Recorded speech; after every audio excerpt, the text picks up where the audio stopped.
Julian to cover a couple of topics. One being kind of an introduction to nature recovery networks and kind of what they are. Apologies if I'm speaking to the converted slightly, and some of you will know some of this information, so I'll apologise for that. I will stop apologising shortly. And also just to kind of touch on what the Wildlife Trust are doing in terms of nature recovery networks, where we are on that, and something about kind of the Environment Act and environment bills and where we are on those. He asked me to touch on that as well, so I will. So I'm Dave Savage, and I'm the regional manager for the Dark and White Peak, which is kind of a big area to be responsible for. I've had that role for about 8 months now, so I'm from Derbyshire, so I live in Bakewell, so I'm White Peak, so I'm just still. It's amazing how much of the Peak District you don't know and you think you do know it. So not just the Peak District, of course, the Dark Peak. It's absolutely not just the Peak District. So I'm just really kind of trying to get to know the Dark Peak a bit more, and your patch, and kind of what's around and what people are doing, and getting to know the communities. And it's a funny thing, because when I tell people what my job is, they go, "Wow, that's absolutely amazing. It's like one of the most beautiful places in the country. You're really lucky." And I do feel lucky that I have the job that I do. But as you'll know from living here, that, and particularly the White Peak, it contains some of the most wildlife depleted areas officially in the country, in the White Peak. So we've got a lot to do. We've got a lot to work on, and it's my responsibility to work with my team and kind of and look at how we can best strategically improve things for wildlife right the way across the region, and connect that up with our other regions in Derbyshire as well. So again, I will stop apologising. I'm going to try and kind of stick this massive subject, conservation, and it's easy to digress. So I apologise if I do digress in places. So I'm just, it's an often quoted problem that we have with wildlife in our country, is that when I was a lad, you used to drive down the road and you used to get your car windscreen splattered with insects, and that's a very rare thing now. It just doesn't happen. We don't have the insects around that we had, and that's symptomatic of our of our ecosystems right the way across the country, wherever you are, whether you're in the countryside or whether you're in a city. I did during lockdown, brilliant, started surveying my garden properly and keeping a log and seeing what's there, and I had 6 different species of bumblebee in my garden. Absolutely brilliant. I live in the middle of Bakewell. I thought, oh, I'll go out into the Peak District, I'll go out of my garden and out my front door, go for a 2-hour walk and see what's out there, and I didn't see a single bumblebee, which was really, really scary. And it's kind of symptomatic of how things are.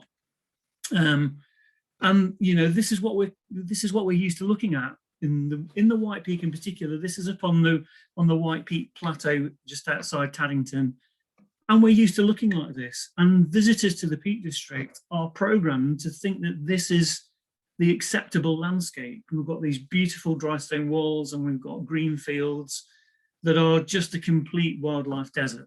And you'll have had other speakers here talking to you about these things. So it's a very deep subject. It's really close to my heart. So apologies for kind of touching on these things again. And our Peak Park, our kind of a managing authority for the landscape around here, believe that this is an acceptable view of our landscape. And this is part of our landscape character, these dry stone walls and field barns in the White Peak. But imagine that those field boundaries are taken away, and what would you have left? You'd just be a green desert. It'd be absolutely nothing there. So we've got a big mountain to climb. So what are nature recovery networks? It sounds like you've done some research and you know something about these. Looking at landscape conservation, looking at it on a landscape scale isn't new. It's not a new thing. So in recent years, the Wildlife Trust have had the Living Landscape Scheme, whereby we look at landscape scale conservation, and we have several living landscapes still in Derbyshire, the Dark and White Peak and the Trent Valley and Erewash. So nature recovery networks aren't new, but the difference between nature recovery works and how we've done this before is that Natural England are on board with nature recovery networks and really championing them.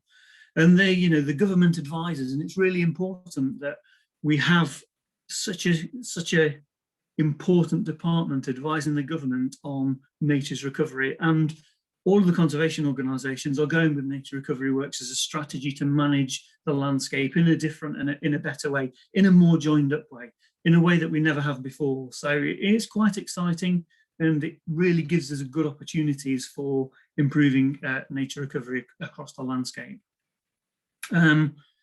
So a nature recovery network, it's kind of a joined up system of places that are important for wildlife and animals, whether that's on the sea or on the land.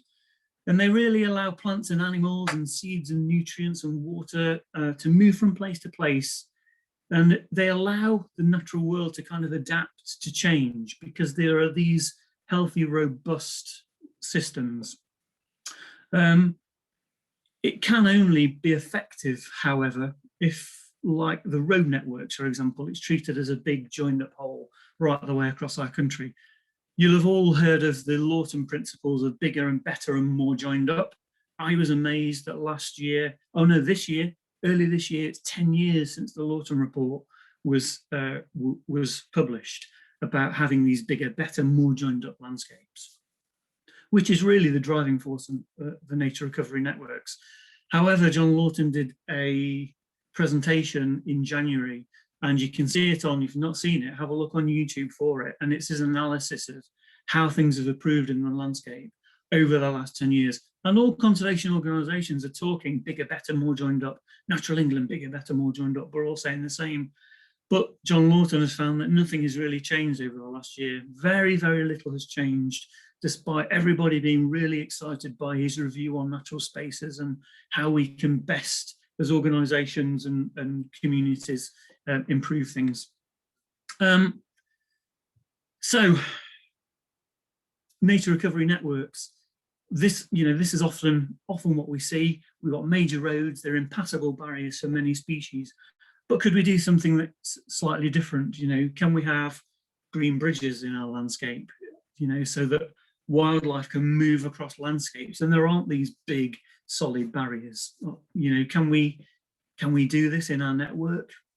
Many of our streets are now just kind of sealed under concrete and tarmac, and are a little bit featureless in our local towns as well.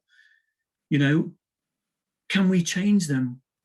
In Bristol, they had a big 3-year project called My Wild City, where big areas of the city were rewilded, and they had wild streets, and people put nest boxes up in their streets, and they had a kind of a hit squad, which is really exciting and amazing to me, whereby people would come in and rewild a street and plant window boxes and put nest boxes up, and it was a really amazing thing. Could we do something like that to improve the nature recovery network in Derbyshire? Could we do this in Derby? We're trying to launch this in Derby. It would be really exciting if we could. These things are going to help us. They remove toxins from the air. They help us reduce flooding. It's really, really important. This is a common sight of a British city. The sheer mass of concrete heating up our atmosphere, and just allowing water runoff, and nothing absorbs the water, making them really unbearable places in cities. Could we be a bit more like Denmark, where they have, for the last 10 years, they've had laws on new developments whereby any building that's got a roof pitch under 30 degrees, they have to, by law, put a green roof on it. Could we have something like that within our legislation? That would be really exciting. Another really common site, massive bare spaces where I live here in Bakewell. 2/3 of amenity grassland is close mown. Another thing that could really add to our nature recovery network. Research demonstrates the benefit of meadows to people and wildlife, not just for having pollinators there and for ecosystem services, and them reducing flooding and absorbing more of the water that comes down, but studies have shown that these green spaces, seeing green spaces out through our windows in hospitals can have a serious biological and physiological benefit and effect on our well-being and our recovery. And it's kind of, it's like we're genetically programmed as human beings to benefit from being outdoors and green spaces. So it's not just the ecosystem services benefits and the benefit to our landscape, but it's our mental well-being as well. Another common site, one of the things that we work on at the Wildlife Trust is working with farmers that grazing their lands where the riverbanks are eroded, and it destroys habitats for water voles and allows runoff into our watercourses. But we work with farmers to kind of work in a different way, to do things slightly differently, to fence those off and just have specific drinking areas. So all of these things are adding to this nature recovery network, whether they're in our towns and cities, whether they're in our countryside, whether they're in our gardens. It's that whole, anything that we can do is really important for this network. So how really are they going to be successful? There's a few things, if nature recovery networks are going to be successful, that we really need to think about. The first one is that we have a strong and robust environment bill that puts the targets set out in our Environment Act into law, because otherwise, if we don't do that, then they're a bit meaningless, and we'll get 10 years down the line into our 25-year Environment Act, and it'll be the same as the Lawton report. Nothing will have happened.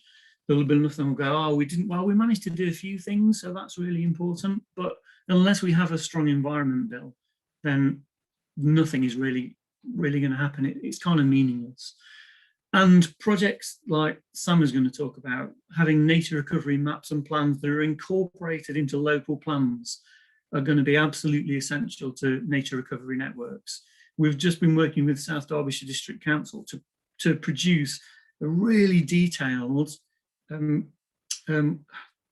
excuse me, fumbling over my words, but different organisations call them different things. So they have a nature recovery strategy for the whole of their district, but it goes the extra mile. It's an amazing piece of work. It looks at all of the opportunities for landscape improvement. It looks at ways that they can work with planners to have biodiversity net gain within their area. We're doing the same with Chesterfield Borough Council, and I'm trying to persuade High Peak Borough Council to do the same, and we're nearly there with that. And finally, really, it absolutely needs, on this bit, it needs people like yourselves to try to make this happen. People and organisations from all corners of society, they'll need to be called on to make space for nature, to include land managers, farmers, foresters, developers, investors. Everybody has got a role to play. And we can all help by taking action and providing space for wildlife wherever we live and we work and we hang out at the weekends, and just having that in the forefront of our mind at all times. So Julian asked me to mention the Environment Bill. And excuse me for just kind of like to put pictures up rather than reams of words. I apologise for that. Another amazing view in Derbyshire that we have. So the government thinks it's already taking action to protect the environment because they've got their 25-year environment plan. But as I mentioned, without this environment bill, that keeps getting postponed and it keeps getting pushed back. And it's really quite disappointing in conservation that it's now later in the autumn that this has been pushed back more and more, and we feel it's getting smaller and smaller and having less and less important. So it's, the Prime Minister, he explicitly commented earlier in the year that we need urgent action to put nature on a recovery path by 2030. I can't remember his exact words, by 2030 as part of the UN Decade of Action. And this must absolutely start by putting legally binding targets in place to reverse nature's decline by 2030. As I said earlier, otherwise it's just another document on a shelf or that you can download from DEFRA, and it'll be meaningless. And we need kind of a proper independent environmental watchdog as part of that to really monitor that and make sure that the governments are delivering on their promises. Otherwise, again, it's going to be it's going to be falling on deaf ears. I'm just going to touch on what the Wildlife Trust is doing. We're doing loads of stuff across Derbyshire. The Wildlife Trusts across the country are doing a lot, as we always try and do for wildlife. And really our 30 by 30 campaign is really our flagship campaign. We're really pleased that Mr. Johnson said 30 by 30 as we were announcing it at the same time. It just worked brilliantly for us to improve, to have 30% of our landscape as a benefit for wildlife by 2030. At Derbyshire Wildlife Trust, we're actually going for 33%. Just have a little drink, excuse me. But that is our target, to have 30% of the county, 33% of the county as in positive management for wildlife by 2030. And it's a massive ask. Our biggest industry in the Peak District, of course, is farming. And a lot of it is still intensively farmed. And to find, I mean, I'm going to touch on this a little bit later, but to find that amount of land is a real challenge, but one we're absolutely taking on and confident that we can do. But there's one thing that's absolutely certain, is that traditional nature conservation practices on their own, they're not enough to achieve significant wildlife recovery in Britain. I've worked in conservation now for 15 years, and sometimes I feel that the 27 kilometres of hedgerow that I improved in a project and the 500 acres of new habitat, of new meadow that I helped plant in another project are kind of for nothing, and I feel just like I might have wasted my time a little bit to some extent because it's just not working. And you'll have had Tim talking to you about this. You know, the things that we do, we've got our nature reserves that we're really proud of, and they're brilliant places, but they're small and they're not big enough. And you can stand on the edge of one of our nature reserves and look over the wall, and it's a desert for wildlife. There's nothing there. And so how we in conservation have been managing things, it's not been working. We need to try something different. And I mentioned agriculture being the biggest industry in the Peak District. In the UK, 70% of our land is used for agriculture across the UK. However, 40% of all food that's produced is wasted. Now, there is plenty of leeway there to be able to achieve this, our 30%. I'm in no way saying that farming isn't important, absolutely vital, but can we help people do that in a different way? Can we pay a decent amount for our food? Can we not go to McDonald's and have a triple burger with 7 slices of bacon on it for our lunch? Can we stop advertising things like that and persuade companies not to produce them, and that one burger, if you've got to go to McDonald's, is enough? We really can do this. But yeah, it's a bit of an uphill struggle. And unfortunately, some of our problems this year attracted some possibly unwanted guests into Derbyshire this year.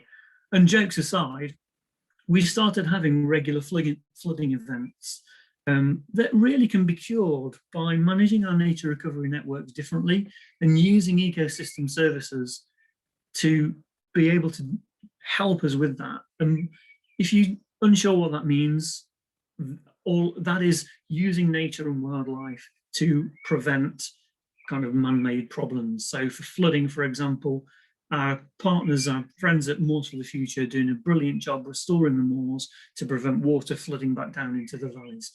It's about, that's an ecosystem service. Putting more trees in our valleys, this is the Goit Valley, masses of it managed by, owned by United Utilities, and it's quite sparse. This is actually quite a nice bit, but once you start getting above the valley itself, then the tree line, you'll all know what that's like, living fairly nearby. Roseley this year saw the biggest flooding events that we've ever seen, and sadly people died as a result of those high and those big flooding events. And we can cure this through robust nature recovery networks. We've still got these huge driven grass moors on our hillside. Our limestone plateaus are just really smooth and allow water to run off, and there's nothing holding it back. What are we doing?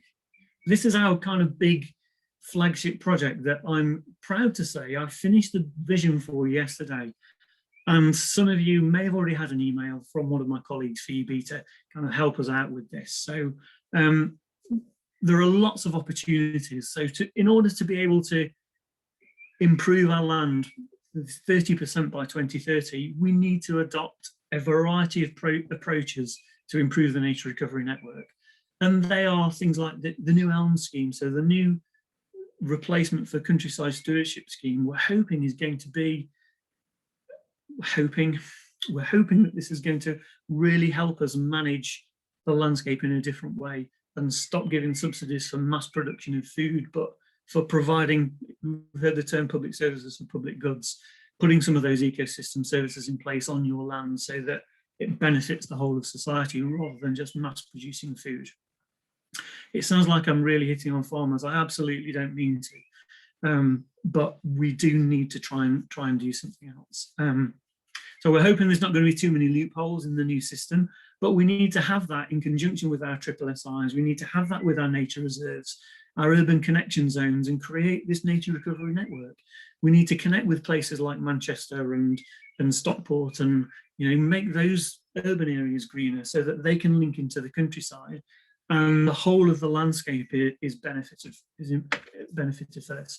This is our vision. If you've not seen the Exmoor vision, this would be what I would like for the Peak District, and what I'm absolutely going to be pushing over the next 10 years for the Peak District. Exmoor National Park Authority, if you've not seen this, they announced in November 2020, and they adopted a vision to work with landowners and partners and communities to try and ensure that at least 75% of their national park,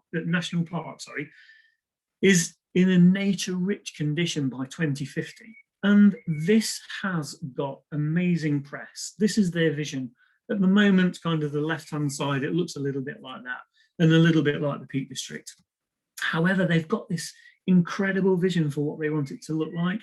And as an authority, they have adopted this and taken it on and said, we're going to do this. This is what it's going to be like. We're going to have, healthy farming systems and healthy moors, and our rivers are going to be in a good condition, and we're going to have ponies and graziers wandering and reduce the number of fences.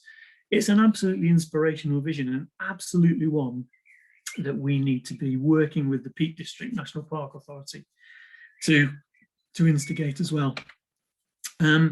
So our Wild Peak, I don't know whether Tim touched on our Wild Peak programme, but this is how we're going to approach nature recovery network in the dark peak in particular. And so we're going to call it Wild Peak. And what our Wild Peak is, over the next year, we are going to be looking at 5 specific areas of study. We're going to kind of do a bit of a feasibility study and an opportunities type thing. There's going to be 5 elements to that. And the first one is, it's going to be a mapping exercise.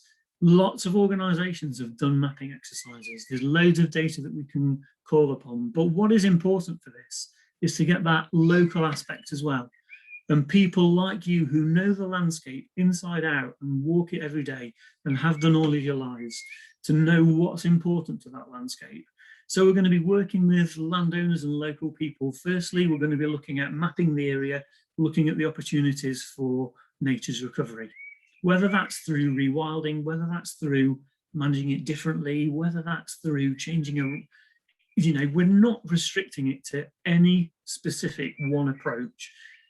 Any way that we can improve the nature recovery network, we're going to try and work with people to do. We're going to be looking at reintroduction, species reintroduction possibilities. What can we reintroduce? Is it the same old things that people always talk about? I'll touch on this in a moment. Or can we do something a bit more exciting? What is possible in the Peak District? We're going to be creating a Wild Peak network whereby people can join this network and join with like-minded people. And if if they don't own a 6,000 hectare grouse moor, they might have a 2-acre field that they can join with their neighbour's 2-acre field, that they can join with the local football field that's kind of managing the verges differently, that's someone else has got a woodland, and creating that network to get landscape scale change. We're going to be looking at whether we can move to a nature-based economy. Do we have to keep managing in the same way? Have we got to keep farming? Can we do something different? Can we do what they've done on Mull with their white-tailed eagles, and, you know, not increase the number of visitors, because we already get lots and lots of visitors in the Peak District, but can we get those that come to stay longer and spend more money? And you know, they're mostly day visitors that come to the Peak District. So can we kind of change that? We've got a site at Thornhill that Tim's probably talked to you about, you know, near Bamford. Can we look at that? Can we look in the Lady Bower Valley, that Hope Valley, Lady Bower area, and can we work with landowners to just create that kind of first movement? So there's a number of things that we're doing with that. So this is the nature recovery mapping that's been done by Natural England, and it's a bit, I'm not going to talk about it for very long because it's just really detailed, and it's just really to give you an idea of what some organisations are doing. And this is the wild peak area that we're going to be focusing on. It's mostly the dark peak and a few other bits. We're not just restricting it to that. If some other community nearby wants to be part of it, we absolutely wouldn't turn it away. But this is a mapping facility that Natural England have, and they've looked at what the different opportunities are in these landscapes to improve things for wildlife. And it's looking at fragmentation zones where we can adjoin existing good bits of habitat. It's looking at zones that habitats can expand.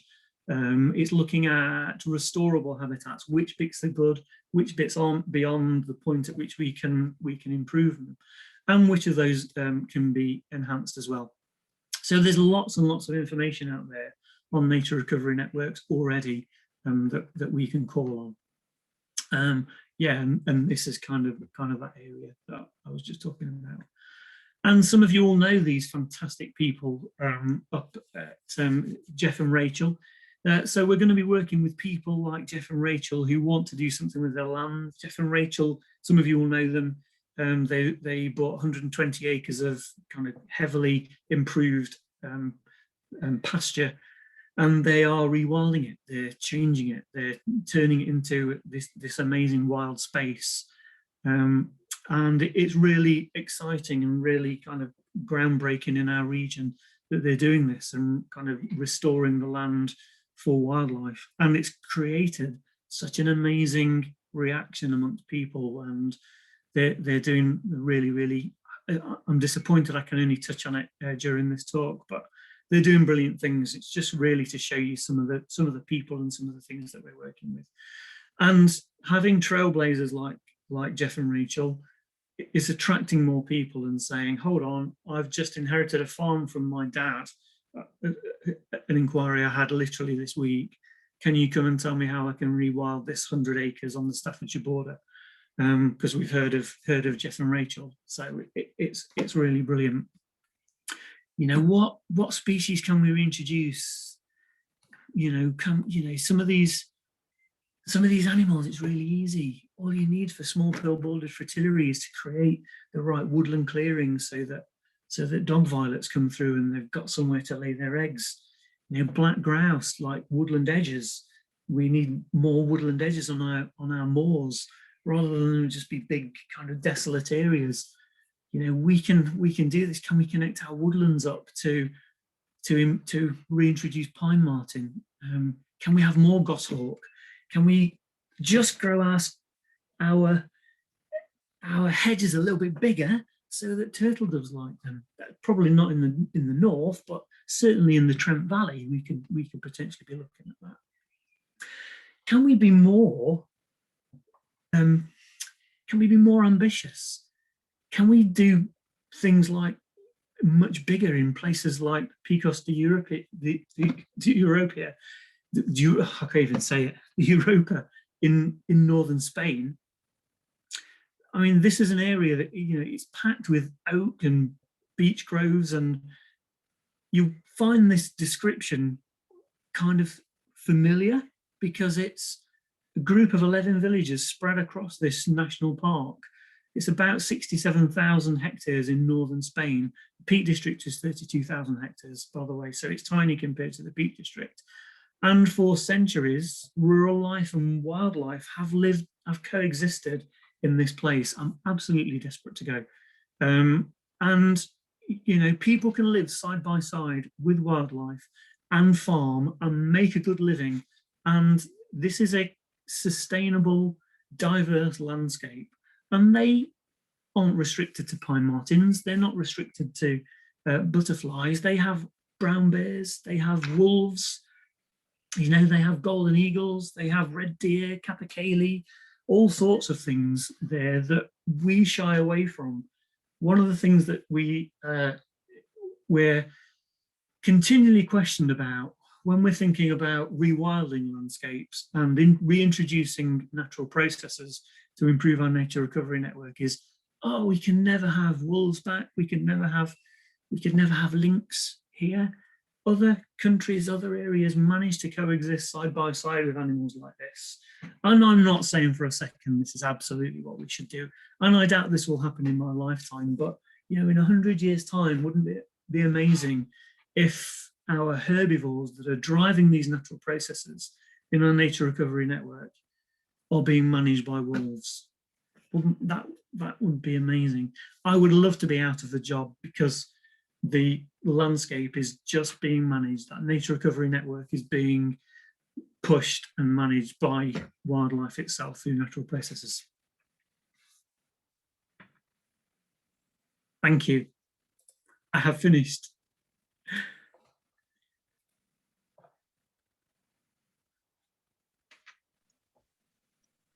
Thanks, Dave. Getting a bit of feedback there, sorry.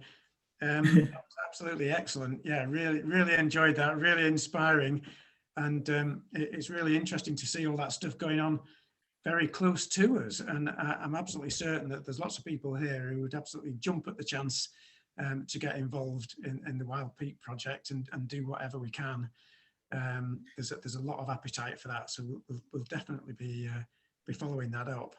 So, thank you. It's one of those things that has been around for a little while, but because of COVID and because of kind of how long these things take to get off the ground, it's now that it's really taking off. So I will be calling on you all to have input and be part of it. So thank you very much. I'll stop talking now. Great. Well, we'll come back to you for questions later. I've no doubt that lots of people have them. But yeah, Sam, do you want to tell us about what's happening in Greater Manchester? I will. I'll just share my screen.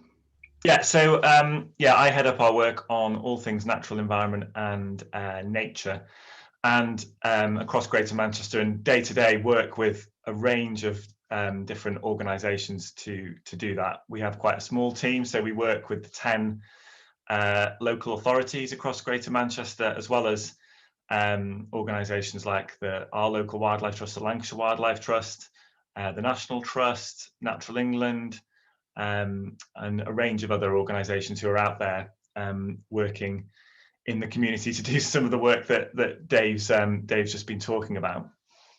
So I'm going to talk a bit about what we've been doing in Greater Manchester through our local nature recovery strategy pilot. So my slides are going to be a bit more wordy probably than Dave. So Dave's given you the kind of vision and talked about what nature recovery networks are trying to deliver out there on the ground.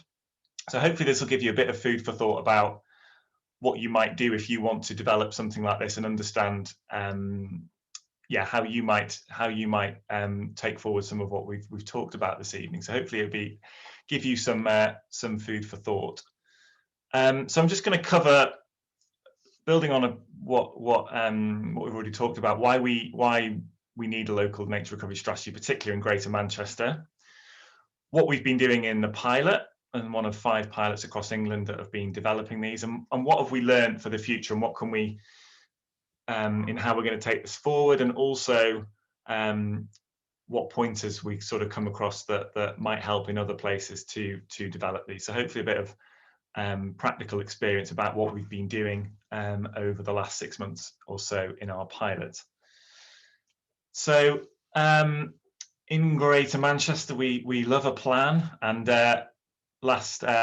2 years ago in March, we published a 5-year environment plan for the city region of Greater Manchester, and within that set out our plans for tackling the range of environmental challenges that we face, including the biodiversity emergency, but also the climate emergency and what we're going to do to tackle that, what we're going to do to make ourselves more resilient to the climate change that's already going to happen, how we're going to consume and produce goods more sustainably, and how we're going to tackle issues such as air quality. And we set out in that, and the mayor at the time, Andy Burnham, set out his vision for a green city region with a thriving natural environment as part of that plan. And that was really important for us to set that overall vision and talk about how the importance of the natural environment to the economy in Greater Manchester and to the people of Greater Manchester, really at that level.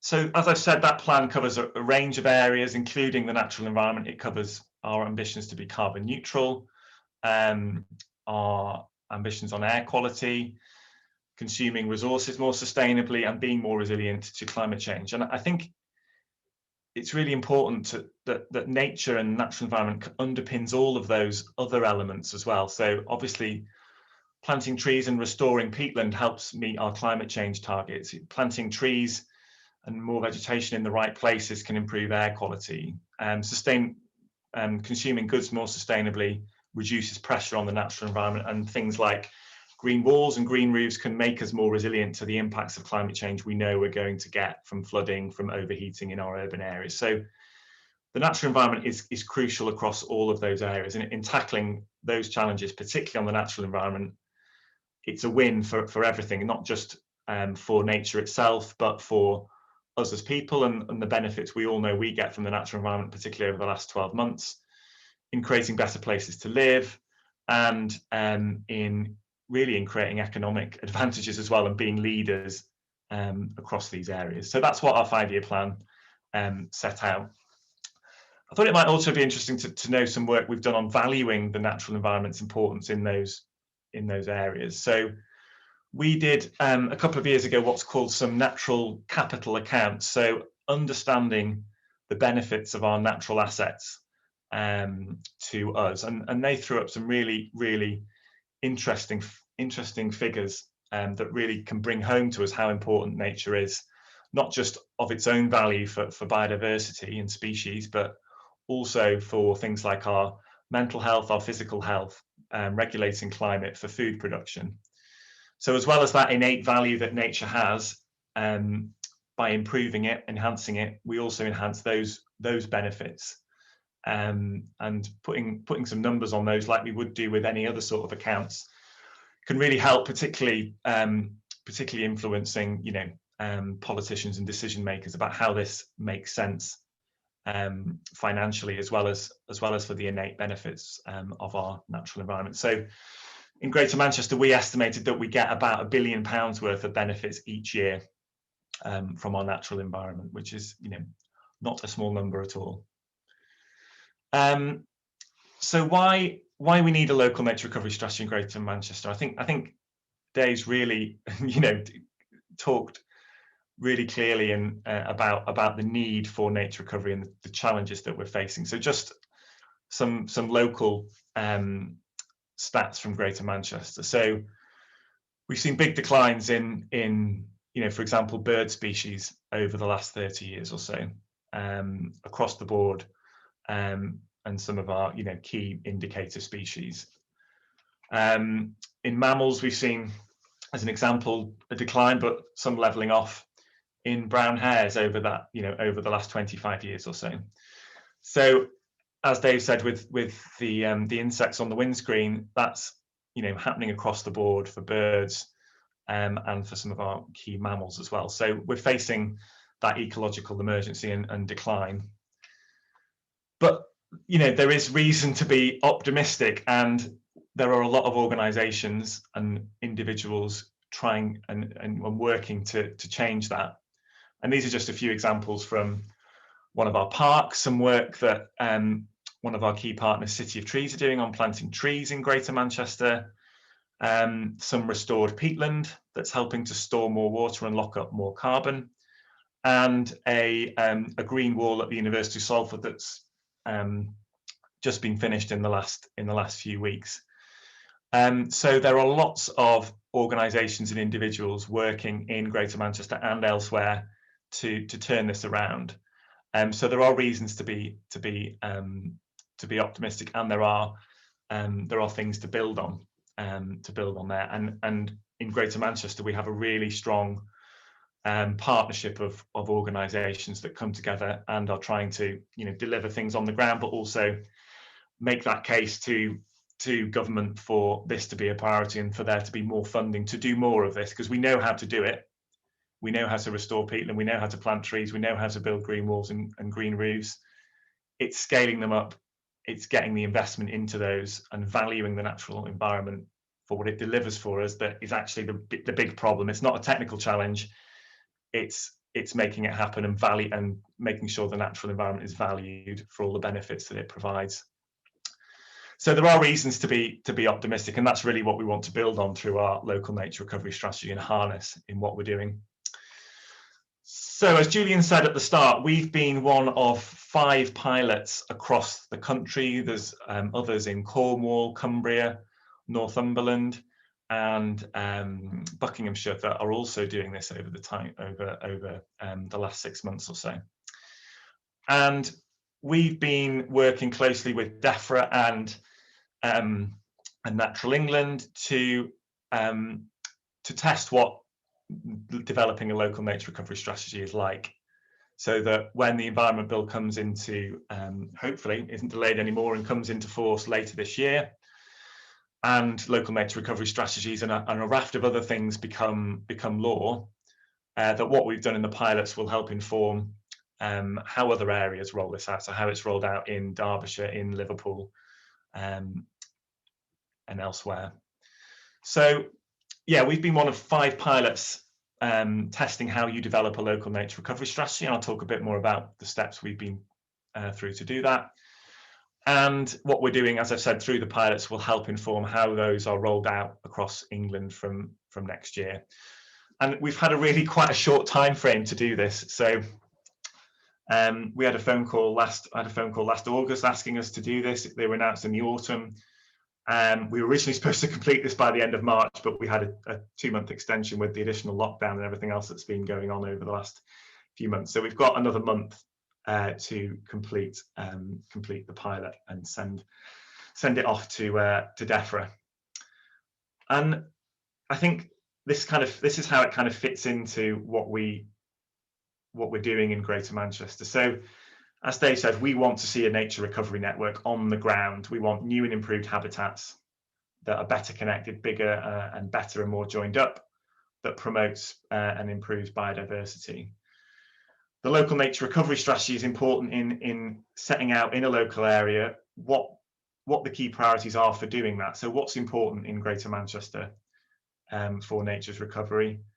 Where could nature be recovered, and how could that be done? And then we also do in my team quite a lot of work on how we make this happen, because as I said, that's the big gap. We know how to do this stuff. It's the funding, it's planning policy, it's all sorts of different organizations responsible for different things that is the real challenge in making this happen. So a lot of what I am and the team do on a day-to-day basis is tackling those things at the bottom. So how are we going to fund this? How do we change planning policy to value nature more?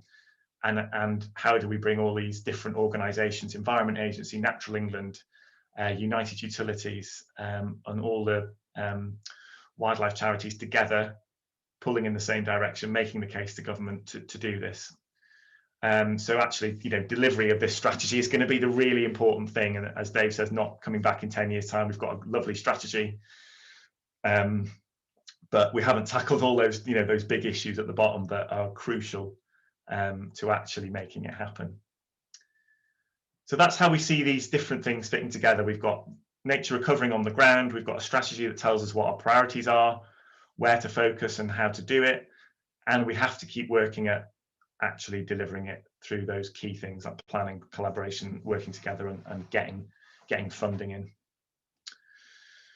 So what steps have we gone through on the pilot? What have we had to do? So there's kind of 4 main steps really. So what we spent the first few months doing was understanding what is good for nature now within Greater Manchester. What are those core areas that are on the right? And this is a map from the Lawton report that Dave referred to. So where are our core sites? Where's good for biodiversity now? Where is nature doing well? And that's the kind of basis for building this network. We then have gone through a process of talking about the outcomes we want. So what's our vision for nature in the future? If we fast forward 10 years, what do we want to see? And we've done a lot of work on getting a range of people's views on that, not just ours as a combined authority, but bringing in a range of different views on what people want to see in their natural environment in Greater Manchester in the future. What are the real, trying to come to some real priorities for those, because you can imagine you could write a very long list of things we want to see, but how do you bring those together, and what are the real key priorities for recovering and enhancing biodiversity? We've then talked about measures and how we actually, so these are the actions that are actually needed on the ground to go about delivering what we want to see. And we spent, again, a lot of time talking to a range of different people on what actions we need to deliver what we want to see. And then finally, what we're doing now is mapping those measures. So where could some of these things be done on the ground? Where does it make sense to start doing them because it will deliver the most benefits? Where should we be focusing our efforts on different types of measures, from things like tree planting? So where is the best place for that? Where are the best places for example, for green roofs, so they'll have the biggest impact on managing water and providing stepping stones through our urban areas. So those are the key steps that we've gone through. I think they could be applied to any scale. We've applied this within the 10 local authorities of Greater Manchester, but I think these steps would make sense, at any scale really. Understanding what you've got now, what you want to achieve, how you'll go about doing that, and then where those could be delivered.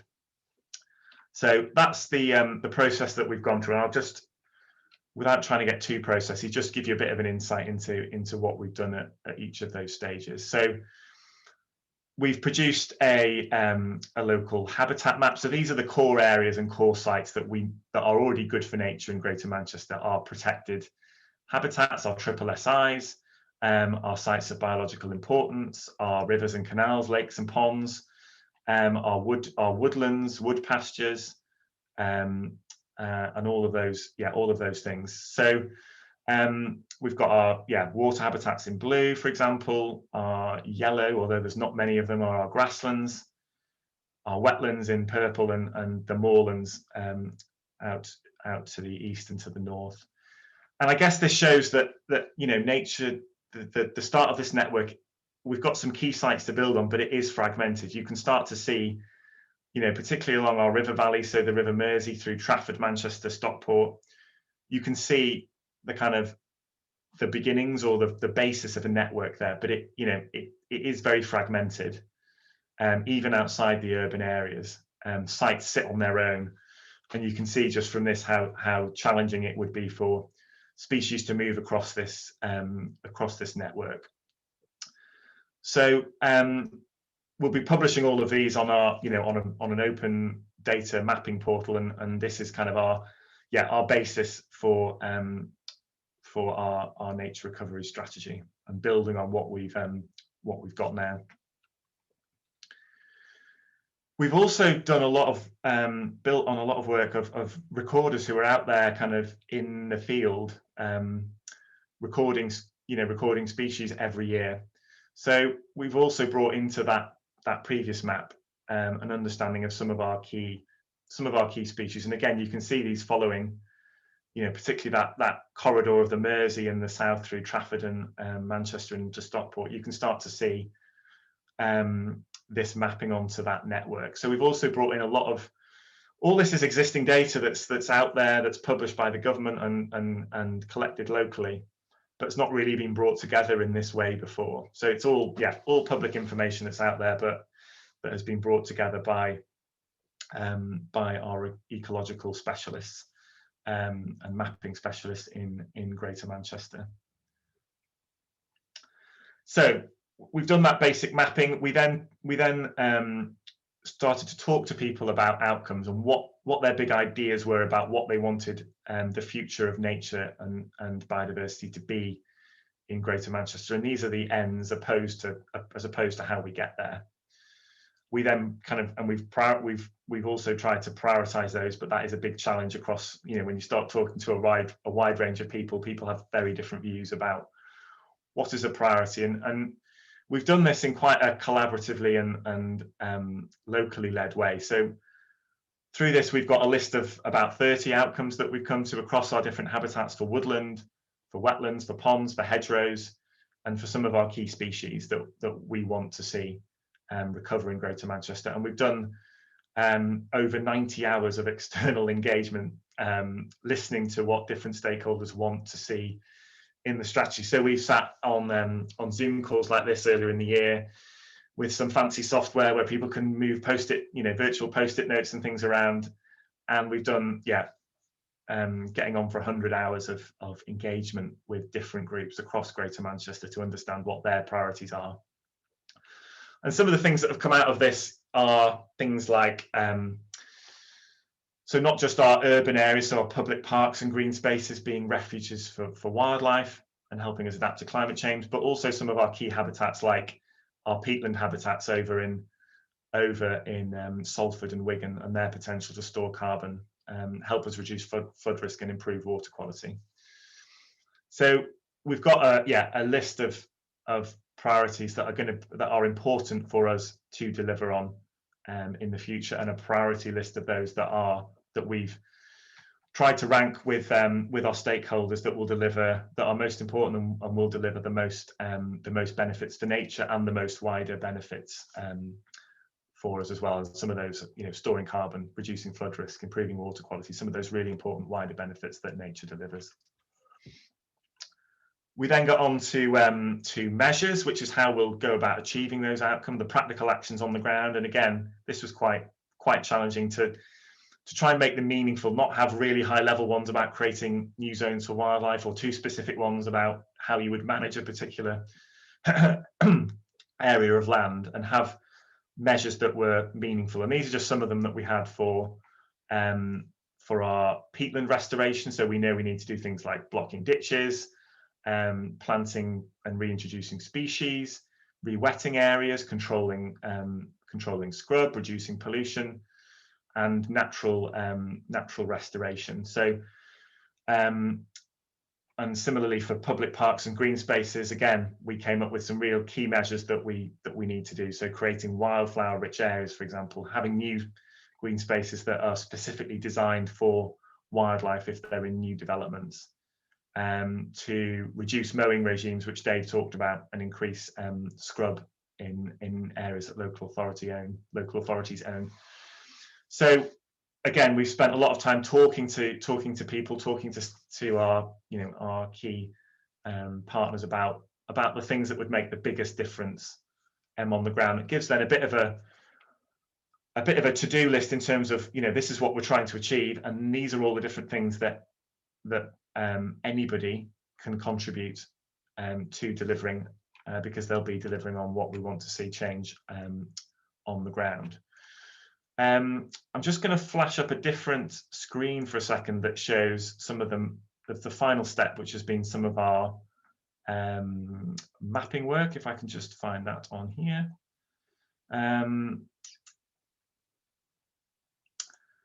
it still looks quite messy because it's still not in its final stages, but on here we've started to map those core sites that are the darker shades, and then this is similar to one that Dave showed. It's the lighter lighter colours that start to tell people, okay, if you're in a green area, what's really important is the woodland network, woodland birds, and woodland species.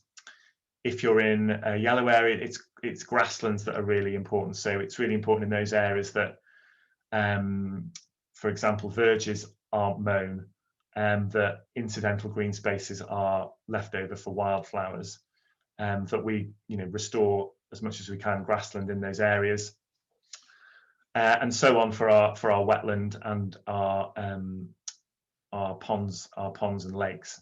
So this is still kind of work in progress, and we need to come to we'll be working over the next few weeks to come to a map that would make sense to most of us, and we could spot our place on it and understand, okay, I'm here, I'm a land manager in this area, I can see what's important, I can see where I fit in the network, I can see what's important, and I can see from that list that we've done the sorts of things that I should be doing on my land to help recover nature within Greater Manchester. So that's quite a challenge to, as Dave said, there's so much data out there. Lots of different organisations are producing all sorts of different data, but it's not always brought together. It's not always interpreted and analysed in the right way that can tell us what, tell a land manager, tell a farmer what's actually important within their area. And that's a big challenge, been a big challenge for us in pulling all of that different data together.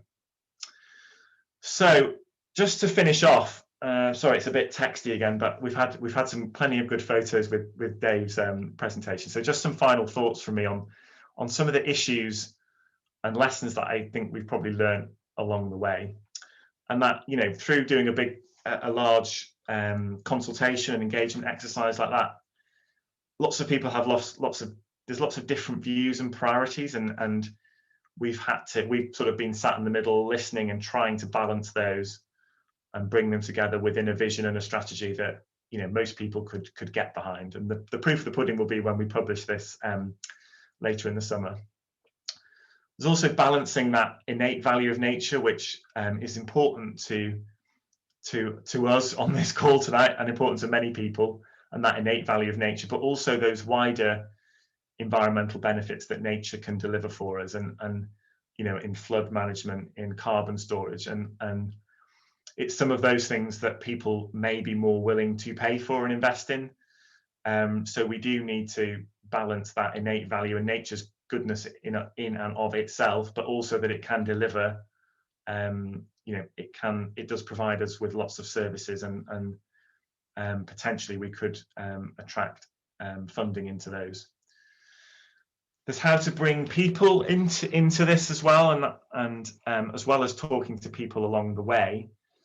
Obviously, maps are great, text and strategies are great, but how do we get that out there to people? And I really like some of those visions that Dave had from I can't remember where it was now, but some of those visions that he had in there that capture people's imagination and will inspire people to actually go out there and change, for land managers to change the way they manage their land, for people to go out and volunteer in the natural environment in their spare time. So there's a big thing that, this isn't going to be delivered by publishing a strategy. It's how we actually get people inspired and doing things out there.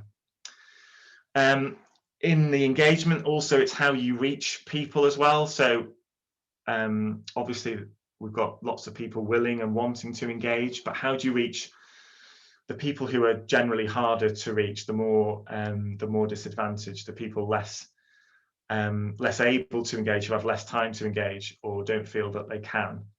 And I don't really think we've probably done that well on that, because we've had a really short space of time, and we've had surveys and things out there, but again, they are limited and tend to attract people who are already interested and have time. So that just remains a big challenge for us and all organisations that work in this space. So we've done this on a Greater Manchester scale, and obviously, as Dave showed, nature doesn't work alongside local authority boundaries. So how do you link up these? So when they're done across the country, especially, you know, a place like New Mills, and I'm in Poynton, so Stockport's 400 meters away, and I'm in Cheshire East, and there'll be two strategies potentially, and that unless they're joined up, that doesn't make a lot of sense. Nature doesn't stop at the borders. So I think that's going to be a key one for the future, is, you know, and you know, close to Stockport, close to Cheshire East, there is how those kind of sort of border areas link up and join together. And I think, yeah, I've probably covered that last point about how to inspire people and translate a strategy which may be great, have some really nice maps in it, but how do you translate that into action? And finally, it's just some thoughts on opportunities, really, in how you might want to build on this, and what you could learn from this if you wanted to do something similar in your area. So it was great to hear at the start you've already looked at natural assets in New Mills and what you already have to build on. That's where we started.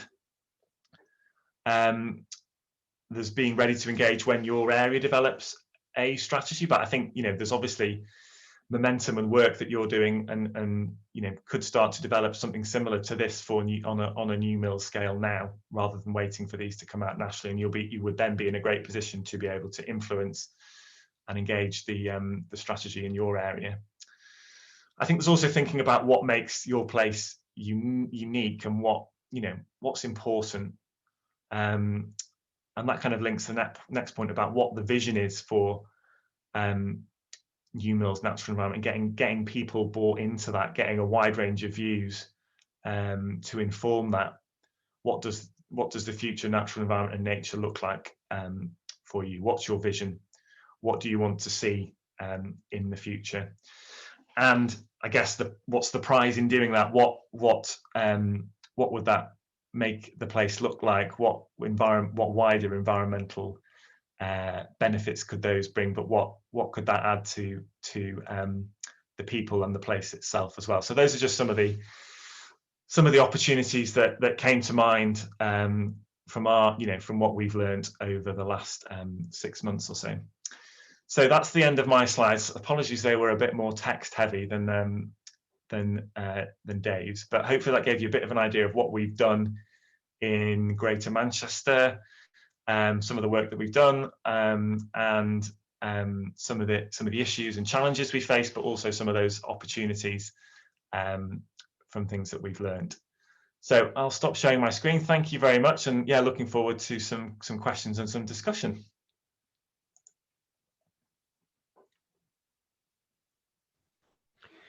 Thanks, Sam. That was great, and particularly like that last slide, because that does offer some very specific points for us to consider. And I mean, particularly when you're talking about inspiring people to get involved, I think there's clearly a definite role for local communities and people in them to act as champions for this sort of stuff, and they can help do some of the work for you in terms of reaching what aren't remote communities to someone in a central office, say, but they're actually people we live with and talk to every day. So I think there's definitely a useful role that people like us and groups can play in telling people about it and engaging them as well. Right, that was fantastic.